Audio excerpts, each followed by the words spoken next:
샬롬 할렐루야. 로마서 8장 12절에서 16절이요.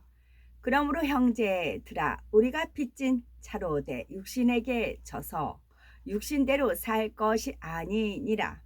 너희가 육신대로 살면 반드시 죽을 것이로되 영으로서 몸의 행실을 죽이면 살리니 무릇 하나님의 영으로 인도함을 받는 사람은 곧 하나님의 아들이라. 너희는 다시 무서워하는 종의 영을 받지 아니하고 양자의 영을 받았으므로 우리가 아바 아버지라고 부르짖느니라. 성령이 친히 우리 영과 더불어 우리가 하나님의 자녀인 것을 증언하시나니. 아멘. 성령의 음성 주간 인도 12번째, 육의 흔적을 버리는 과정, 베드로입니다.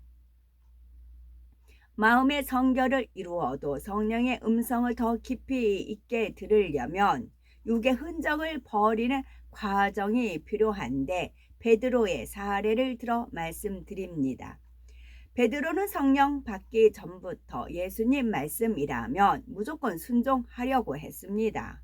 성령 받은 후에는 물고기가 물을 만난 듯 성령의 음성을 쫓아 성령의 능력으로 온전히 주님의 뜻을 행했지요. 폭발적인 회개의 역사, 놀라운 치료의 역사를 나타내면서 초대교회를 부흥시켰습니다. 그런데 이미 마음이 성결한 베드로였지만 성령의 음성을 더 깊이 있게 듣는 훈련 과정을 거쳐야만 했습니다. 육의 흔적이라는 것이 남아있었기 때문이지요. 명백한 비진리와 양심의 악, 본성의 악까지 벗으면 더 이상 육신의 생각은 틈타지 못합니다. 성령의 음성을 밝히 들을 수가 있지요. 그런데 성결되어도 육의 흔적이 남아 있으면 성령의 음성을 헤아리는 깊이에는 정도의 차이가 있을 수 있습니다. 육의 흔적을 악이라고 할 수는 없지만 이것이 남아 있으면 성령의 음성을 더 깊이 있게 듣기는 어려운 것입니다. 육의 흔적이란 간단히 말해서 영으로 변화되기 전에 가지고 있던 성품이나 기질, 지식 등이 흔적처럼 남아서 영향을 미치는 것을 말합니다. 옷을 빨아도 찌든 때는 잘 안 지워져서 자국이 남지요. 바로 이런 자국에 비유할 수가 있습니다. 물론 여기서 지식은 하나님을 대적하게 하는 비진리의 지식을 말하는 것이 아닙니다. 이미 그런 지식은 다 깨뜨려 버렸지요. 여기서 말하는 지식은 사람의 사고방식에 크게 영향을 미치는 지식을 말합니다. 어렸을 때 경험한 충격적인 일이 기억 속에 남아있는 경우를 예를 들 수가 있습니다.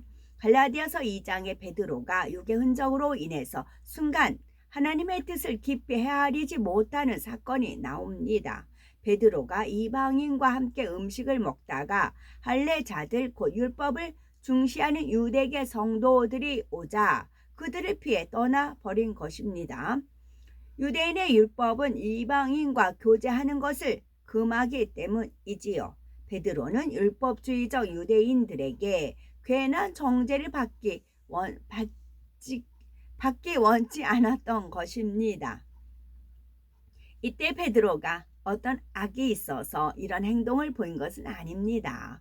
그는 이전에 주님의 명을 받고 이방인 고넬료를 찾아가 복음을 전한 적이 있었지요. 이방인 전도는 처음이었습니다. 베드로는 주님께서 보여주신 환상을 보고 이방인들에게도 복음을 전하는 것이 주님의 뜻임을 깨달았지요. 이에 자기 의를 고집하지 않았고 주님의 뜻에 순종했습니다.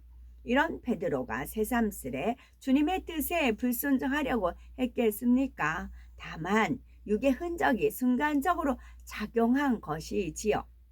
베드로는 평생 율법을 지키며 살아온 사람입니다. 초대교회 머리가 되어서는 이 율법 때문에 적지 않은 논쟁과 분쟁에 시달려야 했지요. 어떤 이들은 예수 그리스도를 영접했어도 몸에 할례 받지 않으면 구원받을 수 없다라고 주장을 했지요.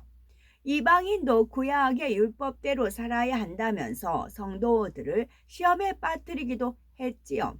이런 율법적인 의와 지식 그리고 율법과 관련된 여러 경험이 순간적으로 그의 판단과 행동에 영향을 준 것입니다.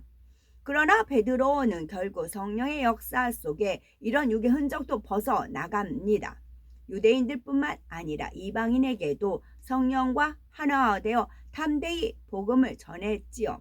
아주 미묘한 차이를 보이는 이 두 가지 길 중에 하나를 선택해야 할 때는 하나님께서 성령으로 역사해 주심으로 하나님의 뜻을 알려주셨습니다.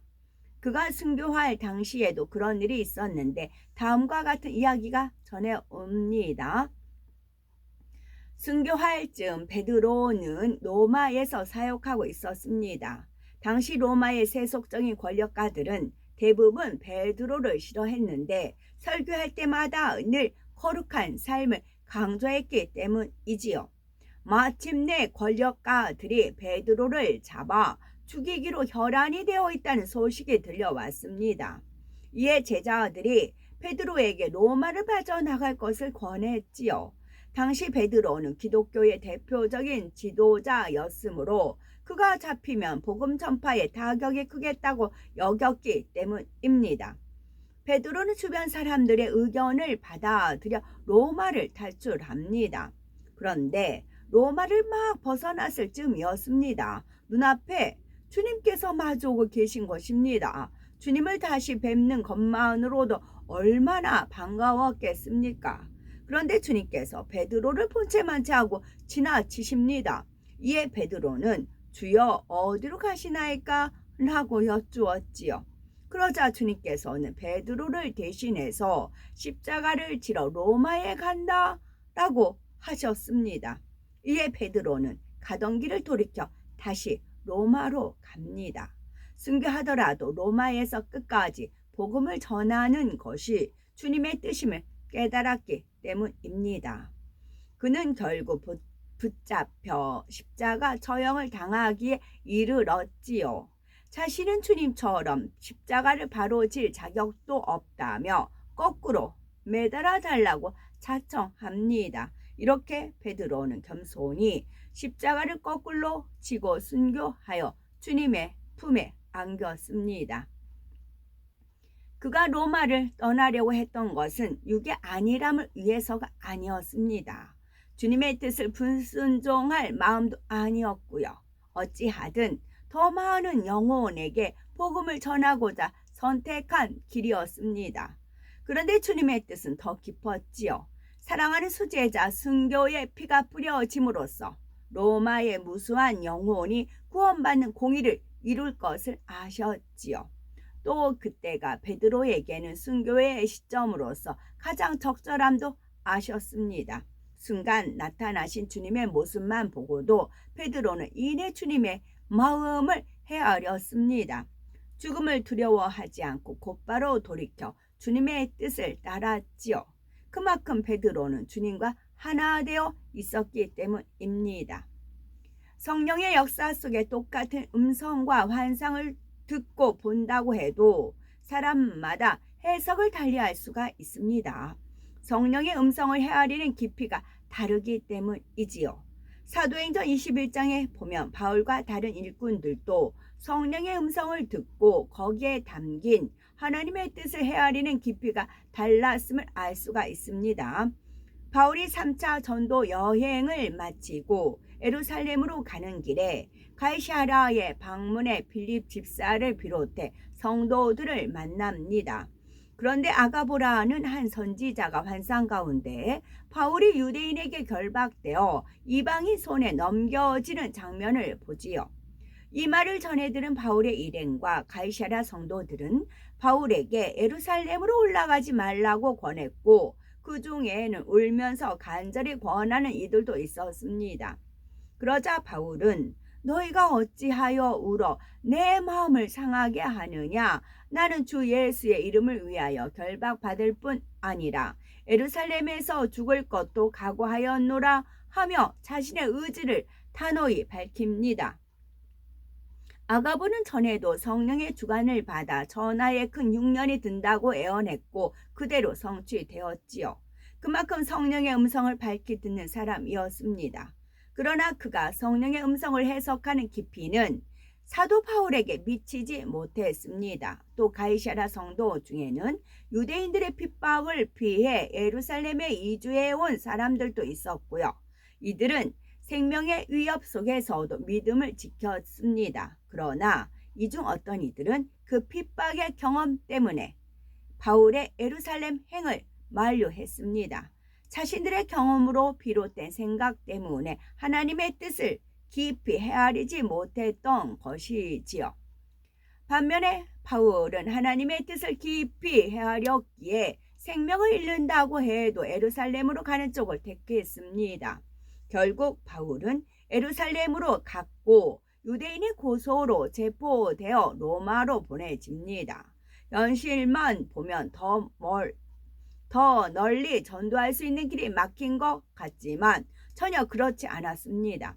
예루살렘에서 잡혀 있을 때 꿈에 주님께서 나타나셔서 담대하라, 네가 예루살렘에서 나의 일을 증거한 것 같이 로마에서도 증거하여야 하리라 하신 대로 바울은 로마로 수송된 후 죄수의 신분임에도 셋집에 거하며 2년간 자유롭게 복음을 전할 수 있었지요. 사도 바울이 로마로 간 때는 로마에서 극심한 기독교 박해가 일어나기 직전이었습니다. 이 중요한 시점에 바울은 로마 성도들에게 복음을 정립해 주고 그들의 믿음을 굳게 해 주었지요. 예루살렘 행을 택할 당시 바울에게는 더는 자기 지혜와 소신을 따르는 모습이 아니었습니다. 육의 흔적까지 다 벗어버린 그는 어린 양 예수님께서 잠잠히 십자가를 지셨듯이 오직 하나님의 뜻과 영혼 구원의 갈급함에 이끌려 갈 뿐이었습니다. 이처럼 육의 흔적을 발견해서 벗어버리려면 범사에 차기를 부인해야 합니다. 어떻게 행할 때 더 실한 열매, 더 많은 열매가 맺히는지 성령을 의지하여 하나님의 선하시고 온전하신 뜻을 궁구해 나가야 하지요. 그러면 하나님의 선하시고 기뻐하시고 온전하신 뜻이 무엇인지 분별하는 차원이 됩니다. 성령의 음성을 밝히 또 깊이 있게 듣기까지는 이처럼 단계를 밟게 됩니다. 이 과정에는 하나님의 인도하심이 있어야 하지만 동시에 자신의 노력도 필요하지요. 적극적으로 노력하는 만큼 더 신속하게 단계를 밟을 수가 있습니다. 초기에는 성령의 음성에 순종하지 못할 때가 많습니다.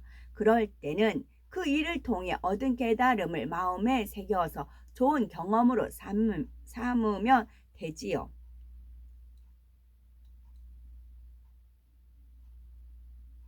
요한일서 2장 27절에 너희는 주께 받은 바 기름 부음이 너희 안에 거하나니 아무도 너희를 가르칠 필요가 없고 오직 그의 기름 부음이 모든 것을 너희에게 가르치며 또 참되고 거짓이 없으니 너희를 가르치신 그대로 주 안에 거하라 하였습니다. 여기서 기름 부음은 영적으로 성령의 임재를 뜻하지요. 기름 부음을 받았다는 것은 영적으로 주님께서 보내주신 성령을 받았음을 의미합니다. 우리는 성품, 지식, 경험, 믿음의 분량, 삶의 환경도 다 다릅니다. 그럴지라도 자신을 철저히 부인하고 순종하려 하면 성령께서는 이 모든 상황을 고려해서 가장 알맞은 답을 가르쳐 주시지요. 범사에 그 답을 밝히 드러나감으로 형통한 삶을 사는 우리가 되셔야 되겠죠. 아멘.